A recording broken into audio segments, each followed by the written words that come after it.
इस एपिसोड में हम देखने वाले हैं शेरलॉक होम्स सीरीज का तीसरा इंटरेस्टिंग केस। पहले केस में शेरलॉक ने एक साइको किलर का पता लगाया था, दूसरे केस में तो बंद दरवाजे के अंदर खून हो रहे थे और इस अजीब और मुश्किल केस को भी शेरलॉक ने सॉल्व कर दिया। अब शेरलॉक तीसरे केस का इंतजार कर रहा है, लेकिन उसको केस मिल ही नहीं रहा है। अरे दुनिया वालों, सब के सब दूध के धुले हो गए हो क्या? कोई तो गलती करो यार, मुझे केस चाहिए और वो भी कॉम्प्लिकेटेड वाला। इस तरह शेरलॉक बड़बड़ाने लगता है। फिर वो केसेस की तलाश में खुद निकल पड़ता है, लेकिन उसे एकदम बकवास केस मिलते हैं। अब एक आदमी उसके पास आकर कहता है, शेरलॉक जी, मैंने अपनी गर्लफ्रेंड को जानबूझकर नहीं मारा, वो तो एक एक्सीडेंट था, प्लीज मुझे किसी तरह से बचा लीजिए वरना मुझे फांसी हो गई है। अब शेरलॉक चिढ़कर कहता है, फांसी हो गई नहीं, हो जाएगी। तुम पहले अपनी ग्रामर ठीक करो, तुम ग्रामर में बहुत ही वीक लगते हो। पहले ढंग का ग्रामर सीखो, तब मेरे पास आओ, फिर सोचूंगा कि तुम्हें फांसी से बचाना है या फिर चुल्लू भर पानी में डुबोना है। और ये कहकर शेरलॉक वहां से चला जाता है। शेरलॉक इंटरेस्टिंग केस का दीवाना होता है और अब कुछ भी ना मिलने से वो बहुत ही परेशान हो जाता है। गुस्से में वो घर की दीवार पर लगातार गोलियां चला रहा होता है और गन शॉट्स की आवाज को सुनकर वॉटसन आकर पूछता है कि शेरलॉक, ये क्या हो गया है तुम्हें?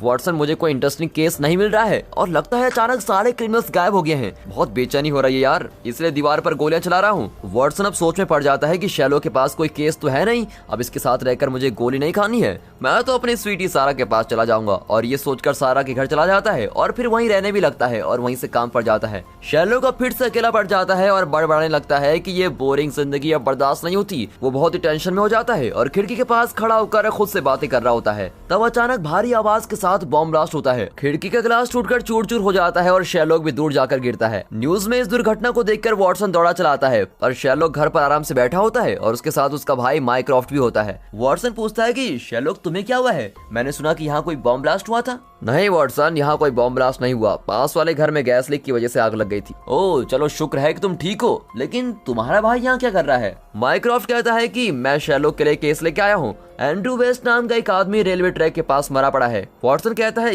ये भी कोई केस है? ट्रेन के नीचे आकर मर गया होगा, केस खत्म। माइक्रॉफ्ट कहता है कि ऐसा नहीं हो सकता, क्योंकि उसके शरीर पर कोई गहरी चोट नहीं है। मैं दावे के साथ कह सकता हूँ कि उसका खून किया गया है। एंड्रू के पास एक मेमोरी स्टिक थी जिसमें गवर्नमेंट की मिसाइल प्लान्स के बारे में सारी डिटेल्स थी। अगर वो मेमोरी स्टिक गलत लोगों के हाथ में लग गई तो मुसीबत हो जाएगी, इसलिए मैं तुमसे मदद मांगने आया हूँ। तुम्हें उस मेमोरी स्टिक का पता लगाना ही होगा। लेकिन शेरलॉक अपनी आदत पे आ जाता है और कहता है कि भाई, तुम तो जानते हो कि मैं कितना बिजी डिटेक्टिव हूँ, सांस लेने की भी फुर्सत नहीं है मुझे। अब वॉटसन माने में सोच रहा होता है कि बेटा झूठ बोले कौवा काटे, इतने दिनों से तो केस के लिए मर रहा था और अब मिल रहा है तो नखरे दिखा रहा है। लेकिन माइक्रॉफ्ट शेरलॉक को ऑर्डर देता है कि ये गवर्नमेंट का मामला है और मेरी मदद तो तुमको करनी पड़ेगी। ये कहकर माइक्रॉफ्ट चला जाता है। अब इतने में शेरलॉक को डिटेक्टिव ग्रेग का कॉल आता है और वो कहता है कि सुनो शेरलॉक, एक बहुत ही इंटरेस्टिंग केस मिला है, तुम जल्दी से आ जाओ। और ये सुनकर तो शेरलॉक बड़ा ही झूम उठता है कि असली काम तो अब करने वाला हूँ मैं, बाकी सब तो यूं ही है। फिर वो वॉटसन के साथ तुरंत ग्रेग से मिलने जाता है। दरअसल शेरलॉक के घर के पास जो गैस लीक से विस्फोट हुआ था उसकी जांच करने पुलिस आई होती है।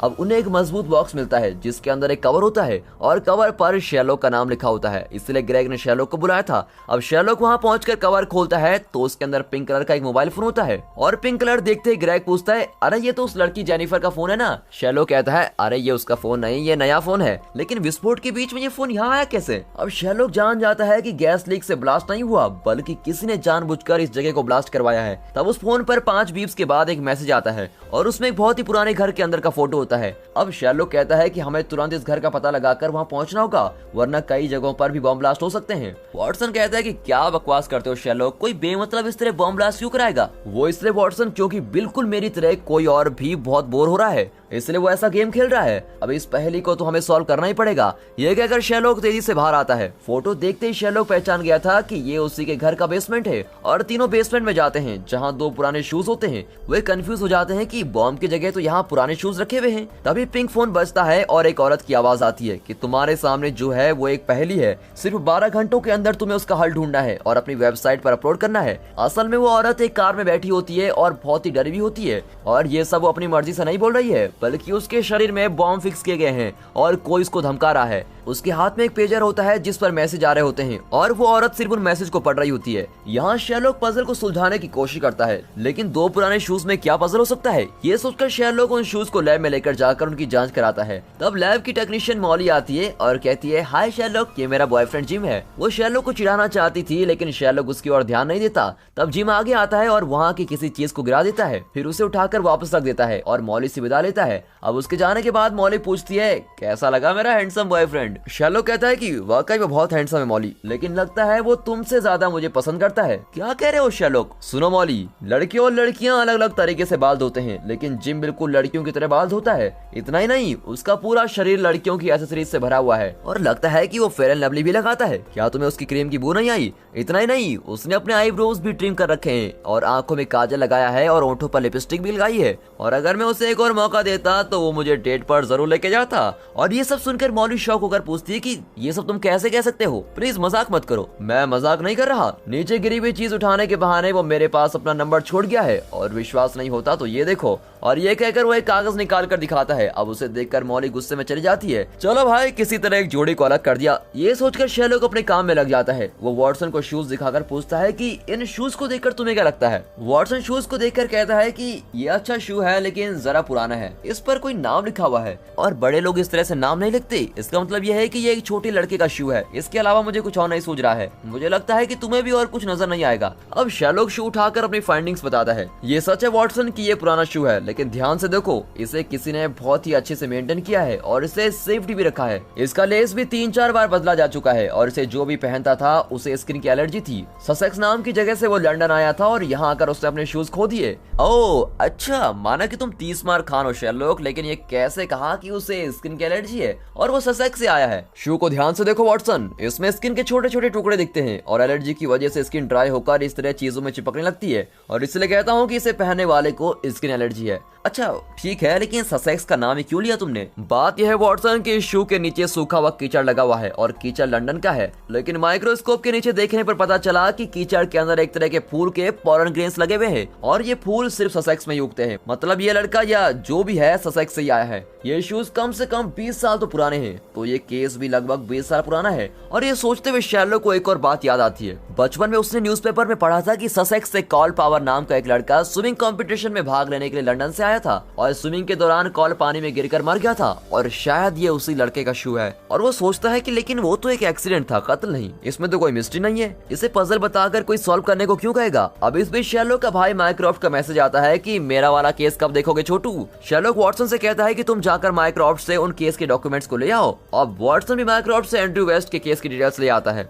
अब 12 घंटे पूरे होने वाले होते हैं और शैरलॉक टेंशन में सोच रहा होता है कि इन शूज में पजल क्या हो सकता है। तब उसका ध्यान एक इम्पोर्टेंट बात पर जाता है कि ससेक्स से आया हुआ कॉल पावर स्विमिंग कंपटीशन में भाग ले रहा था और उसे स्किन की एलर्जी भी थी। इस वजह से वो अपने शरीर पर एक स्पेशल क्रीम लगाता था। और इस एंगल में सोचकर शैरलॉक शू पर लगे स्किन के पीसेस को माइक्रोस्कोप में और ध्यान से देखता है और तब पता चलता है कि स्किन में पॉइजन लगा हुआ है। और शैरलॉक गैस करता है कि कॉल की क्रीम में किसी ने पॉइजन मिलाकर रखा होगा और इसी पॉइजन की वजह से वो मारा होगा। तो ये दुर्घटना नहीं बल्कि कत्ल है, लेकिन पानी में डूबने की वजह से उस वक्त इसे दुर्घटना समझकर केस क्लोज कर दिया होगा। अब इस तरह पजल को सॉल्व करने के बाद शैरलॉक तुरंत उसे अपनी वेबसाइट साइंस ऑफ डिडक्शन पर अपलोड करता है और अगले सेकंड उसे कॉल आता है जिसमें वही औरत कहती है, वेल डन शैरलॉक, और ये मेरी लोकेशन है, प्लीज मुझे बचा लो। फिर बॉम्ब स्क्वाड वहां पहुंचकर उस औरत को बचा लेता है। जैसे तैसे ये पजल आखिरकार सॉल्व हो ही गया। ये सोचकर शैरलॉक चैन की सांस लेने ही वाला होता है कि तभी उस पिंक मोबाइल में 4 बीप बजते हैं और इस बार उसमें कार की फोटो आती है और साथ ही एक कॉल भी आता है जिसमें एक आदमी घबराता हुआ पेजर का मैसेज पढ़ता है कि ये फोटो भी एक पजल है और इसे सॉल्व करने के लिए तुम्हारे पास सिर्फ आधे घंटे हैं। इस आदमी के शरीर पर भी बॉम्ब फिक्स होता है। शैरलॉक तुरंत ग्रेग को कार की फोटो दिखाता है। पुलिस ऑफिसर होने की वजह से ग्रेग जल्दी उस कार की लोकेशन को ट्रेस कर लेता है और ये नाम के आदमी ने इस कार को रेंट पर लिया होता है।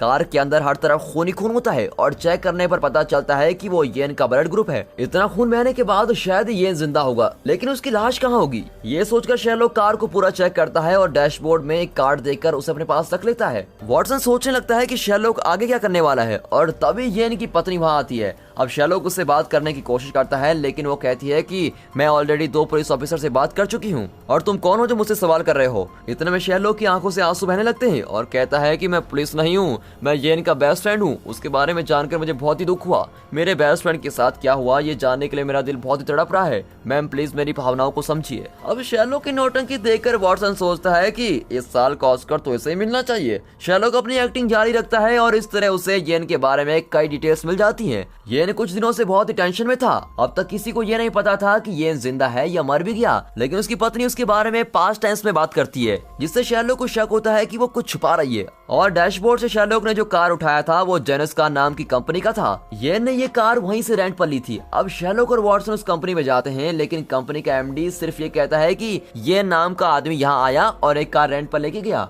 फिर वो कहाँ गया इसके बारे में हमें कुछ भी नहीं पता। अब शेरलॉक जरा मायूस हो जाता है क्योंकि उसको अभी तक कोई सॉलिड क्लू नहीं मिला था। फिर शेरलॉक एमडी से कहता है कि क्या आपके पास छुट्टा है? बाहर सिगरेट मशीन में मुझे एक सिगरेट चाहिए। एमडी अपना वॉलेट निकाल कर दिखाता है और कहता है कि मेरे पास छुट्टा नहीं है। नो प्रॉब्लम, ये कहकर शेरलॉक वहाँ से वॉटसन को लेकर बाहर आ जाता है। अब शेरलॉक कहता है कि ये एमडी जरूर कुछ छुपा रहा है। फिर वे लैब में जाते हैं और येन का खून टेस्ट करके देखते हैं। लगता है शेरलॉक को कोई क्लू मिल गया। इतने में पिंक फोन पर कॉल आता है और वही आदमी बताता है कि तुम्हारा क्लू उस जोनस कार के नाम में ही है। ये सुनते ही शेरलॉक कहता है कि केस सॉल्व हो चुका है। वॉटसन और ग्रेग पूछते हैं कि जल्दी बताओ कि क्या माजरा है। पहली का हल जोनस कार में है। पुराणों के अनुसार जोनस एक भगवान का नाम है जिसके दो चेहरे हैं। जब इंसान को पैसों की या किसी और चीज की कमी होती है तो जोनस उस इंसान को गायब कर देता है। अब इस तरह येन को भी गायब कर दिया होगा। उसकी कहानी को सुनकर वॉटसन और ग्रेग को गुस्सा आ जाता है। अच्छा, ये है पहली का हल। तुम्हारा मतलब है कि जोनस नाम के भगवान ने येन को गायब कर दिया? तुम डिटेक्टिव हो कि मांत्रिक? फिर शेरलॉक एक्सप्लेन करता है कि जब मैंने येन की पत्नी से बात की तो पता चला येन कुछ दिनों से बहुत ही निराश था।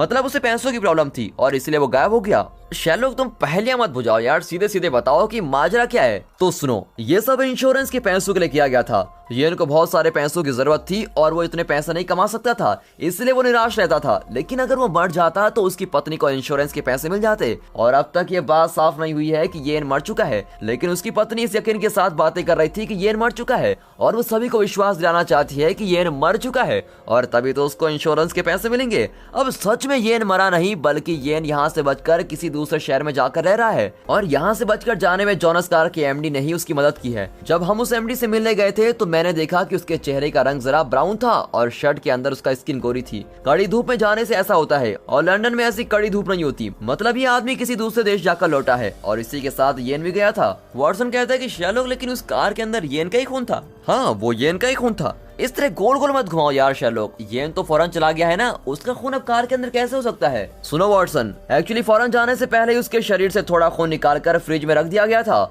और अब उसी खून को इस कार के अंदर गिरा दिया गया है। और ये सब मुझे लैब में खून के टेस्ट करने के बाद पता चला और लगता है कि इन लोगों ने बड़ा ही सॉलिड प्लान बनाकर रखा हुआ था। जैसे इंश्योरेंस अमाउंट आएगा ये तीनों अपना अपना हिस्सा लेकर खुश रहेंगे और येन भी कोलंबिया में मजे से रहने लगेगा। ये कोलंबिया कहाँ से आया? वॉटसन, जब हम दोनों जोनस कार की एमडी से मिलने गए थे तो मैंने उससे छुट्टा मांगा था और जब उसने अपना वॉलेट खोला तो मैंने उसके पास 20,000 कोलंबियन की करेंसी देखी। मतलब वो कोलंबिया से लौटा था और येन भी कोलंबिया में ही होगा। इंश्योरेंस अमाउंट के लिए किए गए नाटक का पर्दाफाश करके शेरलॉक इस पजल को सॉल्व कर देता है और तुरंत अपनी वेबसाइट पर अपलोड भी कर देता है। अब तुरंत उसे कॉल आता है कि मैं इस लोकेशन पर हूँ, प्लीज मुझे बचा लीजिए। फिर बॉम्ब स्क्वाड वहाँ पहुंचकर उस आदमी को बचा लेता है। इस तरह दूसरा पजल भी सॉल्व करके शेरलॉक और वॉटसन एक रेस्टोरेंट में बैठे होते हैं। अब की बार उस फोन में 3 बीप के साथ एक औरत का फोटो आता है। शेरलॉक उस औरत को नहीं पहचानता, पर वॉटसन कहता है कि ये कॉनी प्रिंस है और टीवी पर भी आती है। ओह, तो तुम्हें इसके बारे में कैसा पता वॉटसन? हमारे घर में तो टीवी है ही नहीं।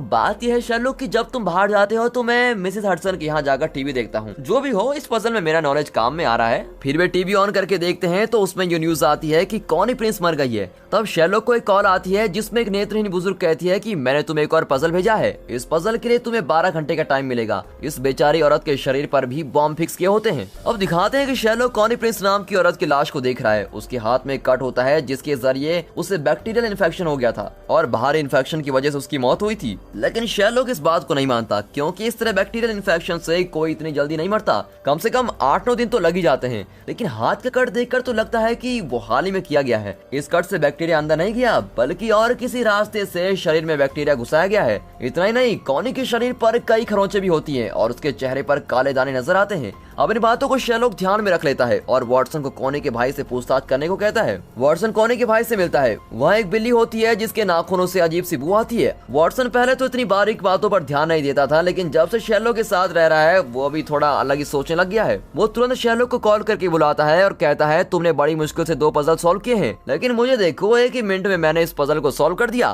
कॉनी के शरीर पर जो खरोंचे हैं वो इस बिल्ली के नाखूनों से बनाई गई है। बिल्ली के नाखूनों में जहर लगाकर उससे कॉनी को घायल किया गया था। इसी वजह से वो मर गई है। अब शेरलॉक कहता है वाह वाटसन, तुमने तो बहुत जल्दी सॉल्व कर दिया केस। लेकिन सच वो नहीं है। दरअसल कॉनी के घर को बहुत अच्छे से साफ किया गया था और घर से निकली हुई गंदगी पर चलने की वजह से बिल्ली के पैरों से बू आ रही है। नाखून में कोई जहर वह नहीं है। मैंने भी कॉनी का एक शो देखा था जिसमें वो अपने भाई से बहुत ही बुरा बर्ताव कर रही थी। मुझे लगता है कि खून या तो उसके भाई ने किया होगा या फिर उसके किसी नजदीकी रिश्तेदार या फिर दोस्त ने किया होगा। भाई की शादी तो नहीं हुई है लेकिन घर में एक नौकर है जिससे उसने यह खून करवाया होगा। कोनी के माथे पर काले दाने हैं जो बोटॉक्स इंजेक्शन की वजह से हुए हैं। कोनी खुद वो इंजेक्शन लेती थी लेकिन लगता है कि किसी ने इंजेक्शन का डोज बढ़ा दिया और इस बात से बेखबर कोनी ने इंजेक्शन को लगा लिया और मर गई और यही सच्चा कारण है। लेकिन कोनी ने जानबूझकर कोनी के हाथ में कट किया था ताकि वो पुलिस को ये समझा सके कि इन्फेक्शन से उसकी मौत हुई है। और ये सब तो मैं कोनी की लाश देखते ही समझ गया था, पर मैंने सोचा कि इतनी जल्दी क्या है, इतनी जल्दी क्यों खत्म करूं मैं केस को। 12 घंटे का काम 1 घंटे में क्यों निपटाऊं। और अगर पजल को जल्दी सॉल्व कर दिया तो वो मुझे और भी मुश्किल पजल दे देगा और टाइम भी कम देगा। इसलिए मैंने जरा टाइम पास करने के लिए तुम्हें कोनी के भाई के पास भेजा था। लेकिन मानना पड़ेगा वाटसन, तुम भी अच्छा गैस कर लेते हो। और ये सुनकर वाटसन चिढ़ जाता है। 12 घंटे होने के कुछ देर पहले शेरलॉक पजल का सॉल्यूशन अपनी वेबसाइट पर अपलोड करता है और तुरंत उसे उस बुजुर्ग का कॉल आता है। पिछली 2 पजल में शेरलॉक को लोकेशन बताई गई थी और बॉम्ब स्क्वाड वहां जाकर उस कॉल करने वाले को बचा लेता था। लेकिन इस बार लोकेशन के बजाय बुजुर्ग औरत अपने सामने बैठे हुए आदमी की आवाज के बारे में बताने लगती है। इतना ही नहीं, उस आदमी की आवाज को सुनकर वो नेत्रहीन औरत ये भी गैस करके बताती है कि वो देखने में कैसा होगा। अब शेरलॉक उसकी बातें बड़ी ध्यान से सुन रहा होता है कि अचानक वो आदमी बुजुर्ग औरत को शूट कर देता है और इस वजह से शेरलॉक को लोकेशन का पता नहीं चलता। वो आदमी बॉम्ब ब्लास्ट भी करवा देता है और उस अपार्टमेंट के लगभग 12 लोग मर जाते हैं। इसे न्यूज में भी दिखाते हैं और शेरलॉक बहुत ही दुखी होता है। तभी एक और बीप साउंड के साथ अगला फोटो आता है और ये थेम्स नदी का फोटो है। शेरलॉक समझ नहीं पाता कि इस नदी में क्या पजल हो सकता है। अगले दिन पता चलता है कि थेम्स नदी के पास एलेक्स नाम के एक आदमी की लाश मिली है।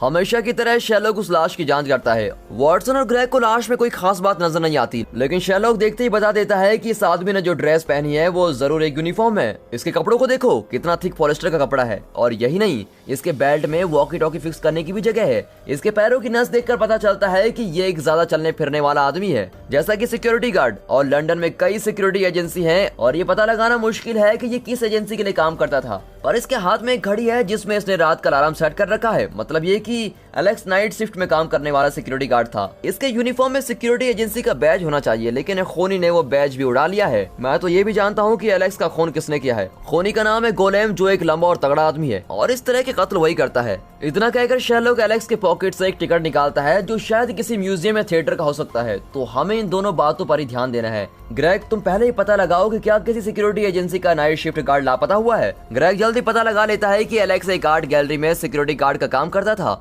और वाटसन एलेक्स के घर जाकर पता लगाता है कि एलेक्स को अंतरिक्ष के बारे में जानने में बहुत ही इंटरेस्ट था।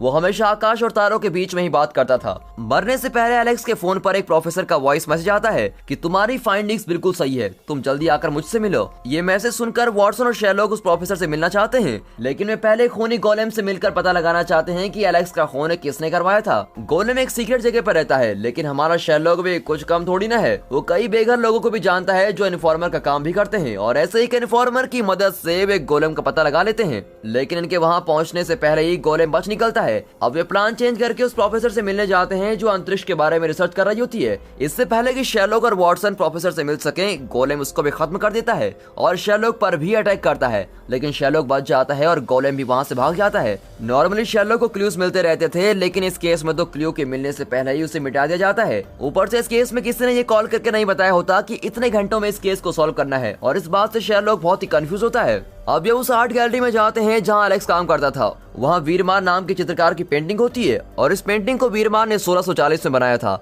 ये पेंटिंग कहीं खो गई थी, लेकिन इस आर्ट गैलरी के लोग उसको वापस ले आए थे। पर शेरलॉक पेंटिंग को देखते ही गैस करता है कि ये नकली पेंटिंग है। तभी पिंग मोबाइल पर कॉल आता है, लेकिन इस बार किसी की आवाज नहीं आती। अब शेरलॉक खुद ही कहता है कि मैंने ये पजल सॉल्व कर लिया है, यहाँ वीरमार की जो पेंटिंग है वो नकली है। तब भी उस तरफ से कोई नहीं बोलता। फिर शेरलॉक कहता है कि मैं जानता हूँ कि ये सिर्फ मेरा गैस है, मैं जानता हूँ कि पेंटिंग नकली है, लेकिन इसका कोई ठोस सबूत मेरे पास नहीं है। मुझे थोड़ा वक्त दो, मैं सबूत के साथ इस बात को साबित कर दूंगा। तभी फोन से एक छोटे लड़के की आवाज आती है और वो 9, 10, 8 करके काउंटडाउन करना शुरू कर देता है। अब 10 सेकंड के अंदर शेरलॉक को सबूत के साथ ये साबित करना है कि पेंटिंग नकली है। शेरलॉक टेंशन में पेंटिंग को ध्यान से देखता है, लेकिन उसको कोई भी क्लू नहीं मिलता। अब काउंटडाउन भी खत्म होने ही वाला होता है कि अचानक शेरलॉक को उस पेंटिंग में कुछ दिखता है। वो तुरंत फोन के पास जाकर जल्दी जल्दी कहता है कि ये पेंटिंग नकली है, क्योंकि इसमें वैन बुरन सुपरनोवा है। अब लड़का काउंटडाउन तुरंत रोक देता है और अपनी लोकेशन बताता है। पुलिस वहाँ जाकर उस लड़की को बचा लेती है और यहाँ किसी के समझ में नहीं आता कि वैन ब्यूरेन सुपरनोवा क्या चीज है। शेरलॉक एक्सप्लेन करता है कि अंतरिक्ष में कुछ नक्षत्र अपने आंतरिक विस्फोट के कारण बहुत ही ज्यादा चमकने लगते हैं और ऐसे नक्षत्रों को सुपरनोवा कहते हैं। वैन ब्यूरेन नाम का ये सुपरनोवा 1858 में पहली बार देखा गया था, लेकिन वीरमार की ओरिजिनल पेंटिंग 1640 में बनाई गई थी। उस वक्त तो वैन ब्यूरेन सुपरनोवा था ही नहीं। वीरमान ने अपनी पेंटिंग में कोई सुपरनोवा नहीं बनाया था। इसका मतलब यह है कि पेंटिंग ओरिजिनल नहीं है बल्कि नकली है और किसी नए आर्टिस्ट ने उस पुरानी पेंटिंग की नकल की है और साथ ही में सुपरनोवा को भी जोड़ दिया और इस तरह शेरलॉक इस केस को भी खत्म करता है। लेकिन एलेक्स का कत्ल क्यों किया गया? वो इसलिए क्योंकि एलेक्स ने इस बात का पता लगा लिया था और उन्हें डर था कि आर्ट गैलरी की इस फॉर्जरी का पर्दाफाश हो जाएगा, इसलिए उन्होंने एलेक्स को मार डाला और एलेक्स के जरिए प्रोफेसर भी ये बात जान चुकी थी, इसलिए उन्होंने प्रोफेसर को भी खत्म कर दिया। ओरिजिनल पेंटिंग की कीमत लगभग 30 मिलियन पाउंड होगी। अगर दुनिया को पता चल गया कि यह नकली पेंटिंग है तो आर्ट गैलरी को बहुत ही बड़ा नुकसान होगा, इसलिए वे कत्ल करने पे उतर आए थे और इस केस के खत्म होने के बाद और कोई कॉल या फोटो नहीं आता।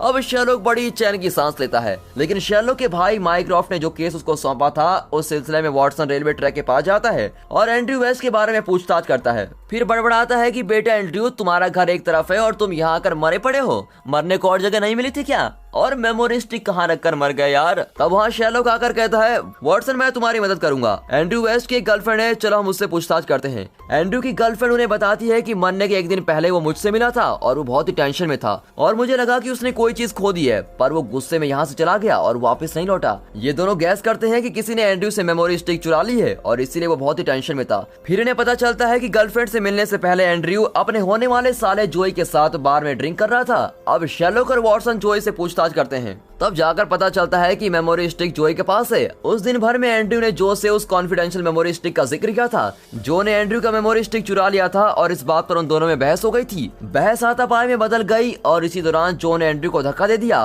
और सीढ़ियों से नीचे गिरकर एंड्रयू वहीं मर गया। जोई घबराकर एंड्रयू की लाश को अपने घर के पास वाले रेलवे ट्रैक पर ले गया और एक ट्रेन पर फेंक दिया और ट्रेन के साथ ही एंड्रयू की लाश भी कहीं दूर चली गई और एक जगह पर फिसलकर ट्रैक पर आ गई। अब इस तरह शेरलॉक और वाटसन को मेमोरी स्टिक भी मिल गई और ये केस भी सॉल्व हो गया। आर्ट गैलरी की ओनर जिसने एलेक्स का खून करवाया था वो जानती थी कि पेंटिंग नकली है, लेकिन उसे ओरिजिनल बताकर वो नकली पेंटिंग को 30 मिलियन पाउंड में बेचना चाहती थी और 30 मिलियन में एक और आदमी को भी हिस्सा मिलने वाला था और वही इन सारे पजल का मास्टरमाइंड भी है। आर्ट गैलरी की ओनर बताती है कि उस आदमी का नाम मोरारिटी है। अब शेरलॉक सोच में पड़ जाता है कि ये मोरारिटी कौन है और ये हमेशा मुझसे क्यों पंगा ले रहा है। पहले केस में भी यही मोरारिटी साइको किलर से खून करवा रहा था, इससे तो मुझे मिलना ही पड़ेगा। ये सोचकर शेरलॉक एक प्लान बनाता है। उसे मोरारिटी का मैसेज आता है कि मैं तुमसे मिलना चाहता हूँ, आज रात को तुम उस स्विमिंग पूल के पास आ जाना जहाँ कार्ल पावर मरा था और मेमोरी स्टिक भी लेते आना। अब रात को शेरलॉक मेमोरी स्टिक लेकर उस स्विमिंग पूल के पास जाकर वेट करता है। तब वहाँ मोरारिटी आता है। अब शेरलॉक उसका चेहरा देखने के लिए उतावला होता है और तभी मोरारिटी शेरलॉक की तरफ मुड़ता है। तब पता चलता है कि वो जॉन वाटसन है। वाटसन पूछता है कि क्यों शेरलॉक, कैसे हो? अब शेरलॉक को ऐसा शौक जिंदगी में पहले कभी नहीं लगा था। मैं तो सोच भी नहीं पाया कि तुम मेरे साथ रहकर ये सारे गेम खेल रहे हो। वाटसन कहता है कि शेरलॉक जल्दबाजी मत करो, शांत होकर मेरी बात सुनो। और ये कहते कहते वाटसन अपना कोट हटाता है तो उसके शरीर पर बम लगे होते हैं। मोरारिटी वाटसन को बंदी बनाकर शेरलॉक को ब्लैकमेल करना चाहता था। अब शेरलॉक को गुस्सा आ जाता है और वो चिल्लाता है कि अबे डरपोक मोरारिटी, हिम्मत है तो मेरे सामने क्यों नहीं आता? तब वहाँ मोरारिटी आता है और उसे देखकर तो शेरलॉक को दूसरा सबसे बड़ा शौक लगता है। मोरारिटी वही आदमी है जो लैब टेक्नीशियन मॉली का बॉयफ्रेंड बनकर शेरलॉक से मिला था और वही आदमी जो लिपस्टिक और फेयर एंड लवली लगाकर लैब में आया और शेरलॉक के पास अपना नंबर छोड़ गया। शेरलॉक के दिमाग को चुनौती देने के लिए ही उसने ऐसा नाटक किया था, लेकिन बेचारा शेरलॉक उसे जान ही नहीं पाया। दरअसल मोरारिटी को मिसाइल प्लान वगैरह में कोई इंटरेस्ट नहीं है। जिस तरह शेरलॉक इंटरेस्टिंग पजल सुलझाना चाहता है उसी तरह ये मोरारिटी भी इंटरेस्टिंग पजल बनाना चाहता है और इस दुनिया का सबसे बड़ा क्रिमिनल मास्टरमाइंड होता है ये मोरारिटी और इससे दुनिया के सभी क्रिमिनल्स डरते हैं। लेकिन यहाँ तो ये मास्टरमाइंड अकेला आया है और ये सोचकर वाटसन पीछे से मोरारिटी को पकड़ लेता है और शेरलॉक उस पर अपनी गन पॉइंट करता है। मोरारिटी सीरियस मुंह बनाकर कहता है, मुझे इतना पागल समझा है कि मैं यहाँ अकेला आऊंगा? तभी शेरलॉक के पूरे शरीर पर कई सारी लेजर लाइट्स पॉइंट करती हैं। वो चारों ओर स्नाइपर से घिरे हुए होते हैं। मोरारिटी कहता है कि इस बार तो मैं तुम्हें छोड़ देता हूँ शेरलॉक, लेकिन हम जल्दी मिलेंगे और ये कहकर वो जाने लगता है। शेरलॉक तुरंत वाटसन के शरीर से बॉम्ब निकालकर फेंकता है। अब इतने में मोरारिटी वापस आकर कहता है कि तुम्हें जिंदा छोड़ने का मन तो नहीं कर रहा, इसलिए मैं तुम दोनों को खत्म करने वाला हूँ। अब शेरलॉक और वाटसन दोनों पर लेजर लाइट्स पॉइंट कर रही होती हैं। कुछ ही देर में दोनों का दी एंड होने वाला होता है और इस सिचुएशन में भी शेरलॉक का दिमाग सोच रहा होता है। अचानक शेरलॉक अपनी गन निकालकर उस बॉम्ब पर पॉइंट करता है और कहता है हमें शूट करोगे तो मैं तुरंत इस बॉम्ब को शूट कर दूंगा और हम सबका दी एंड हो जाएगा। अब बोलो मोरालिटी, क्या फैसला किया है तुमने? मोरालिटी के पास कोई फैसला नहीं होता, वो सोच में पड़ जाता है कि शेरलॉक को मार दिया जाए या छोड़ दिया जाए और इसी कश्मकश में ये एपिसोड यहाँ पर खत्म होता है। मोरालिटी आगे क्या करने वाला है ये तो अगले एपिसोड में ही पता चलेगा, लेकिन क्या आप गैस कर सकते हो कि मोरालिटी अब क्या करेगा? कमेंट्स में हमें जरूर बताइएगा। तो दोस्तों, इस शेरलॉक सीरीज के तीसरे एपिसोड को एक लाइक और चैनल को सब्सक्राइब जरूर कीजिए और साथ ही अपने फ्रेंड सर्कल में इस सीरीज की वीडियो को जरूर शेयर कीजिए। And finally thanks for watching.